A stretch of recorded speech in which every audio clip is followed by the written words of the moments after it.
नमस्कार, मी प्राची घाणेकर. हितगुजमध्ये आपलं स्वागत आहे. या आरोग्यविषयक विशेष कार्यक्रमामध्ये आज आपण क्रॉनिक किडनी डिसीजच्या रुग्णांचा आहार कसा असावा, रुग्णांनी कशी काळजी घ्यावी याबाबत सविस्तर चर्चा करणार आहोत. आणि यासाठी कार्यक्रमात सहभागी झालेले आहेत नेफ्रोलॉजिस्ट आणि transplant physician doctor Shruti Tapiyawala. Doctor, तुमचं खूप खूप स्वागत आहे.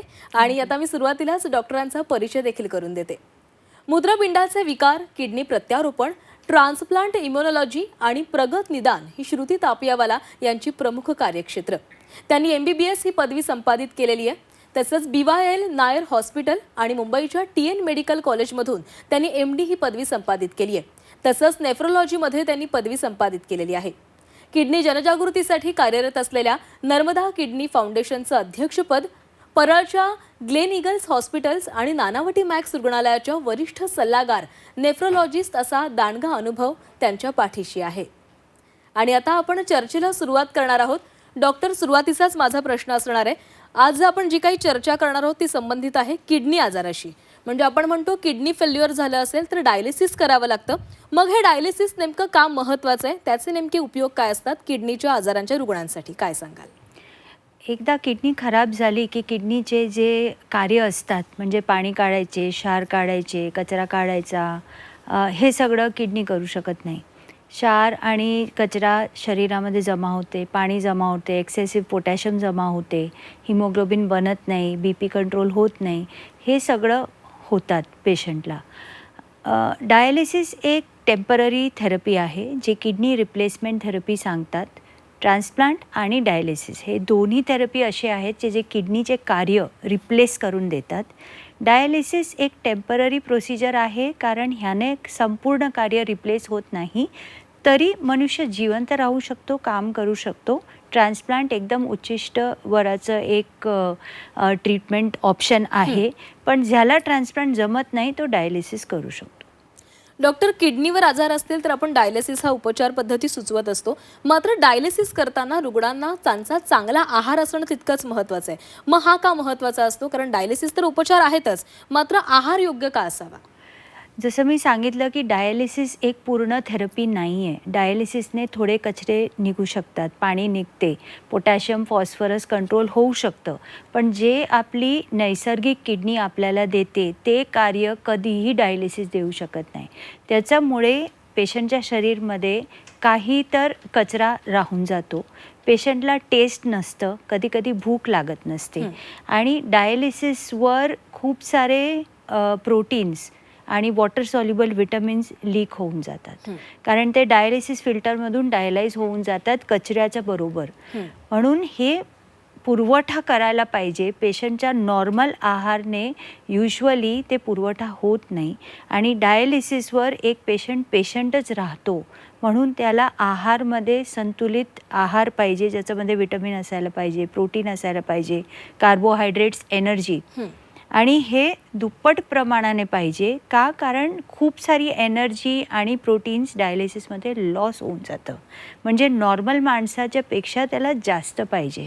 आणि नॉर्मल संदर्भामध्ये बघितलं तर पेशंटला एक्सेसिव्ह केअर घ्यायला पाहिजे की मी तेवढा आहार घेतोय की नाही.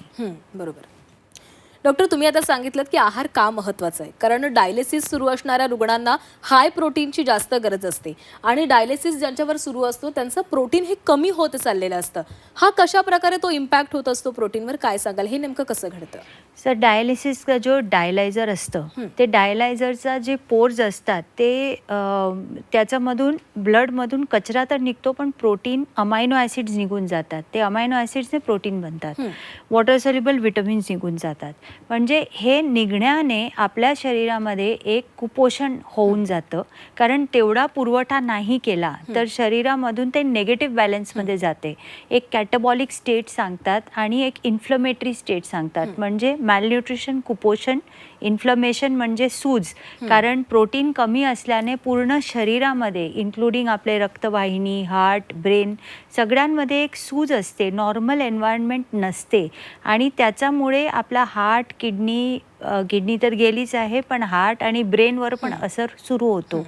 म्हणजे ते कुपोषणमुळे खूप सारा साईड इफेक्ट्स होतात आणि एक कॅस्केड रिॲक्शन होतं, ज्याने माणसाला एकदम बिमारी वाटते आणि त्याच्या शरीराला नॉर्मल वाटत नाही आणि हार्ट आणि ब्रेनचे डिसीज वाटतात. म्हणजे डायलिसिस कुठला कशा प्रकारे आपल्यावर काम करतं हे तुम्ही सांगताय. डायलिसिस म्हटलं तर त्याच्यामध्ये त्या रुग्णांमध्ये MI सिंड्रोम आढळून येतो. आता हा MI सिंड्रोम नेमका काय आहे आणि त्याचा शरीरावर कशा प्रकारे आपल्याला परिणाम दिसायला लागतो?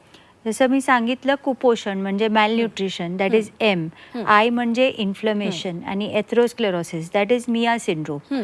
ते मिया सिंड्रोम म्हणजे कुपोषण, इन्फ्लमेशन आणि रक्तवाहिनीमध्ये चरबीचे थर जमणे. हे तीनचा एक दुष्चक्र असतो जे संचालित असतो डायलिसिस पेशंट्समध्ये. जर काय चांगला डायलिसिस केला, जर काय आपलं न्यूट्रिशन ठीक राहिलं तर हा चक्र आपण तोडू शकतो. पण तो चक्र चालू असताना आपल्याला हार्ट प्रॉब्लेम्स, ब्रेन प्रॉब्लेम्स, पायामध्ये रक्तवाहिन्या ब्लॉक होणे, हे सगळं जास्त होत जातं जसं जसं डायलिसिस वाईट नाही आहे, पण ते डायलिसिस मध्ये जे कचरे निघत नाहीये आणि न्यूट्रिशन पार पडत नाहीये, त्याच्यामुळे हे MIA प्रोड्यूस होतो. म्हणजे dialysis is just a temporary therapy, पूर्ण थेरपी नाही आहे, इनकम्प्लीट थेरपी आहे. त्याच्यामुळे आपल्याला एक्स्ट्रा केअर घ्यायला पाहिजे की डायलिसिस ऑप्टिमल असायला पाहिजे, आपल्याला पोषण बरोबर ठेवायला पाहिजे, तर हा दुष्चक्र आपण तोडू शकतो. डॉक्टर, तुम्ही सांगितलं की कशाप्रकारे डायलिसिसमुळे आपल्या शरीरामधले प्रोटीन्स कमी होतात आणि प्रोटीन आपल्याला अत्यंत महत्त्वाचे असतात. मग नेमके किती प्रमाणामध्ये आपल्या शरीरासाठी प्रोटीन आवश्यक असतं? एक नॉर्मल मनुष्याला 1 gram per KG, 1 gram per kilogram, म्हणजे 60 किलोचा माणूस असला तर 60 ग्रॅम तरी प्रोटीन जायला पाहिजे. ते आपलं इंडियन व्हेजिटेरियन किंवा माइल्ड नॉन व्हेजिटेरियन डाएटमध्ये एवढं प्रोटीन जात पण नाही आहे. त्याच्यामध्ये पेशंट जेव्हा डायलिसिसवर असतं तेव्हा त्याला 1.2 ग्रॅम पर केजी, म्हणजे at least 65 to 70 grams for a 60 kilo person is required.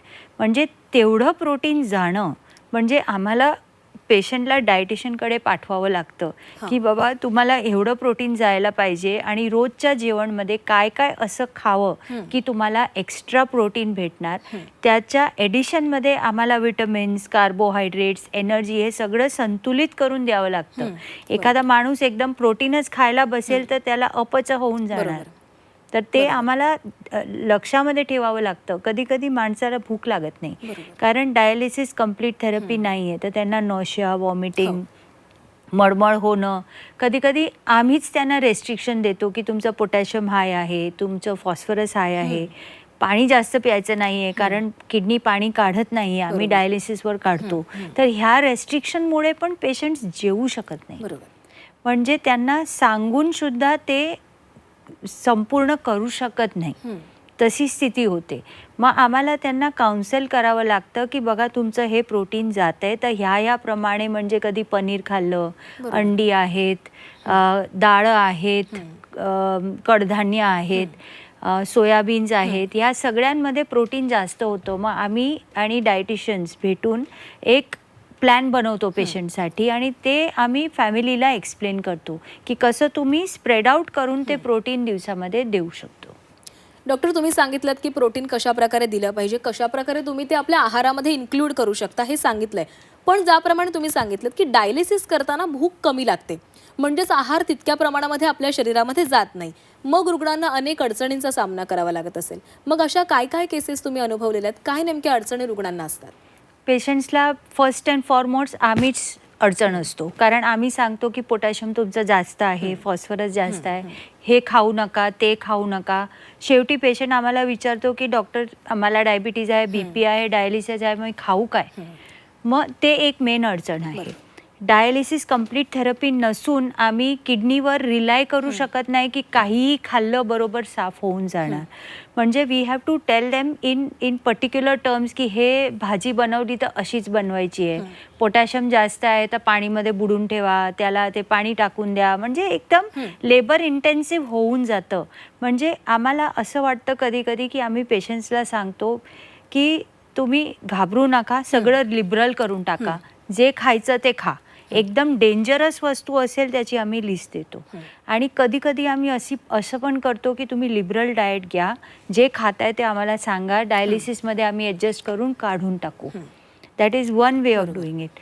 दुसरं कसं असतं की त्यांना तोंडामध्ये मेटॅलिक टेस्ट असते, त्यांना मळमट होत असते, कधी कधी डायरिया असते, कधी कधी कॉन्स्टिपेशन असते, ॲसिडिटी असते.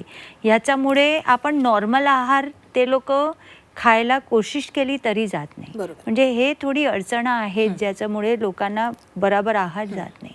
बरं, जसं आपण म्हणतोय की आहारांमधून प्रॉपर प्रोटीन जात नाही, मग अशा वेळेस मेडिकल न्यूट्रिशन थेरपी काही वापरली जाते का? आणि जर ती वापरली जाते तर ती कशा पद्धतीने वापरली जाते आणि त्याचा उपयोग किती प्रमाणामध्ये रुग्णाला होतो?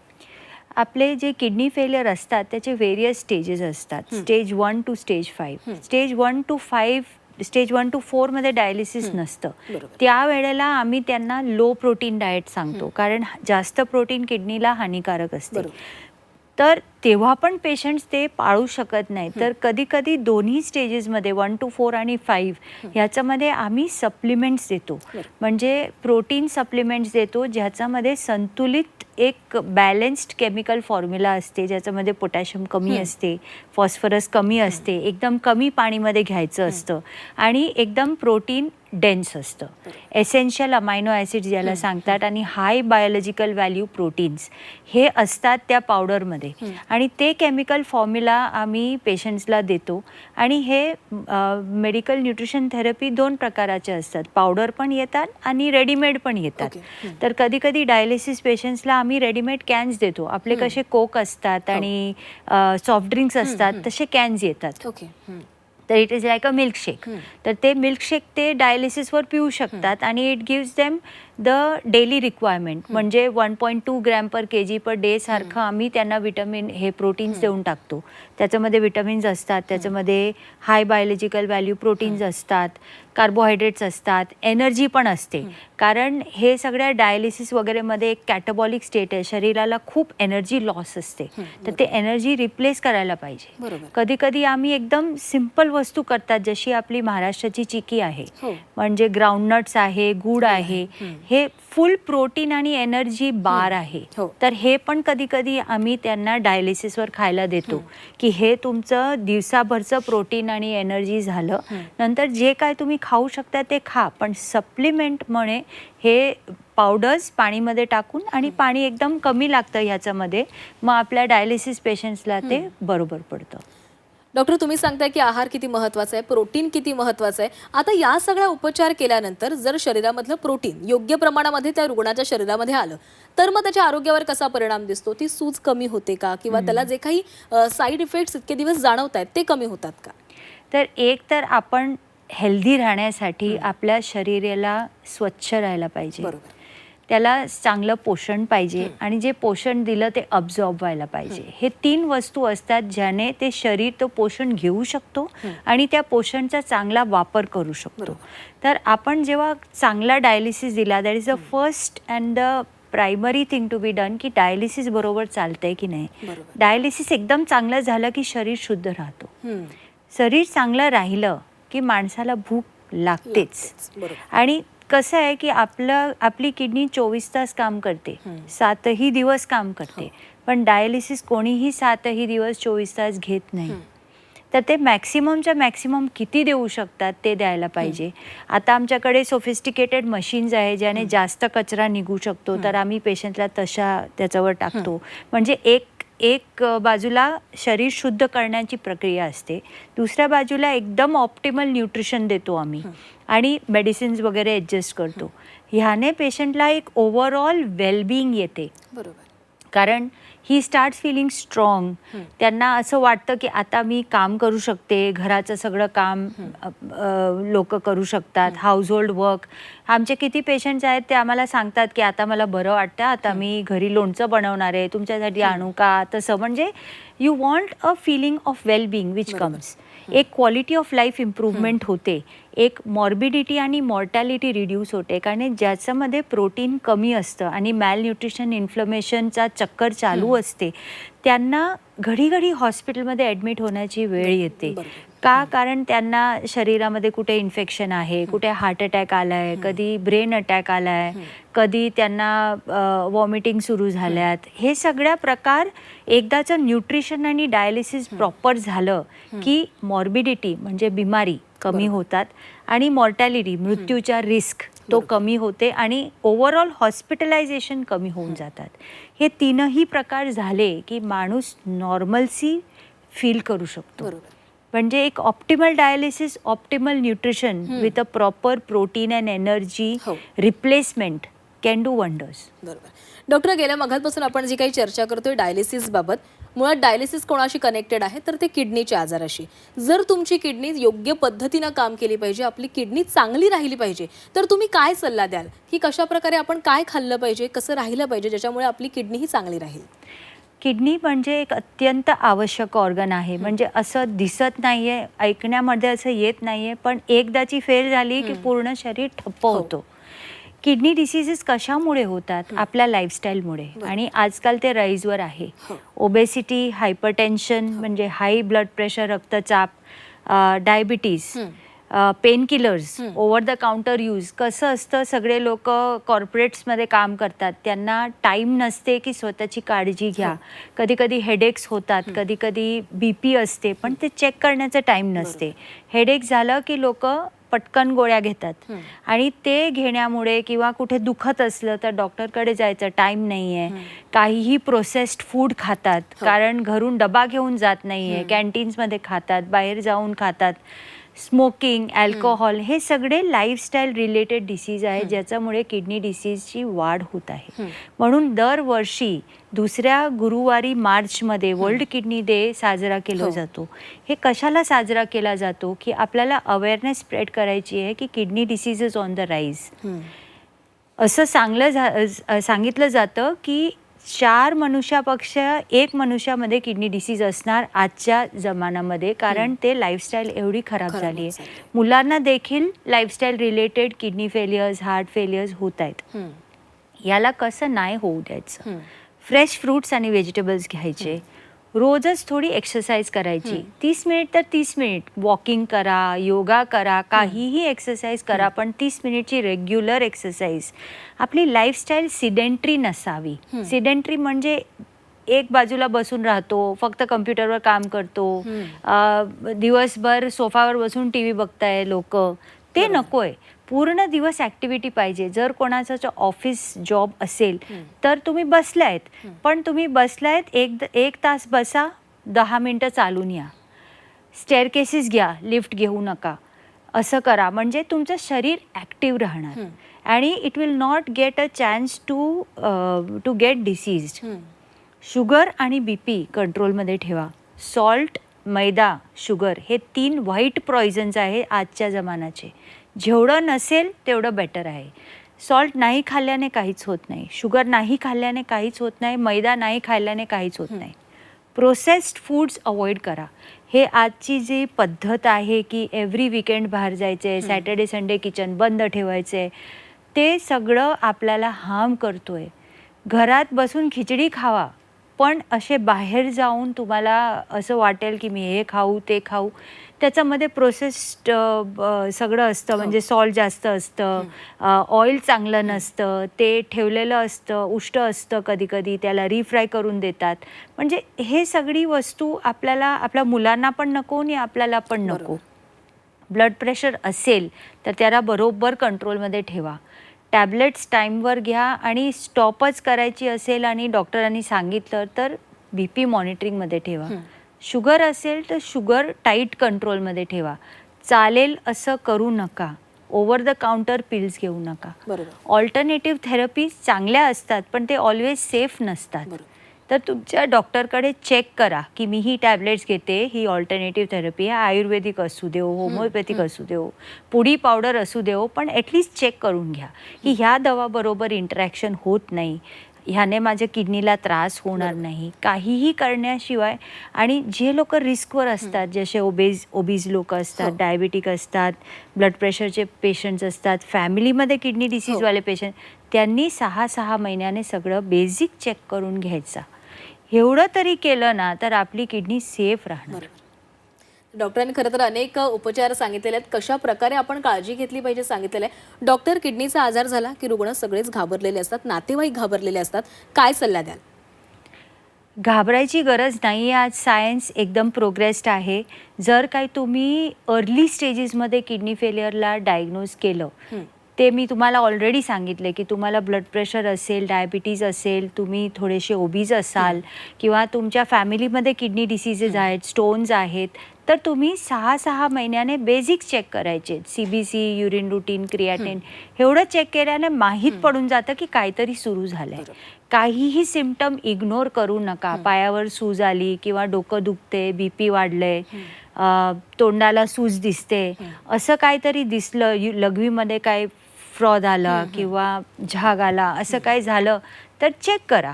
ते अर्ली स्टेजमध्ये चेक केलं की रिव्हर्स होतो.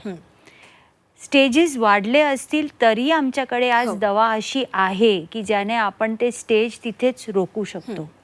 आणि जर काय अशी पाळी आली की चला डायलिसिसवर जावंच लागणार कारण किडनी एकदम फेल झाली आहे, तर ट्रान्सप्लांट एक उत्तम ऑप्शन आहे जे एकदम सेफ आहे आणि तुम्हाला एकदम नॉर्मल लाईफ देतो.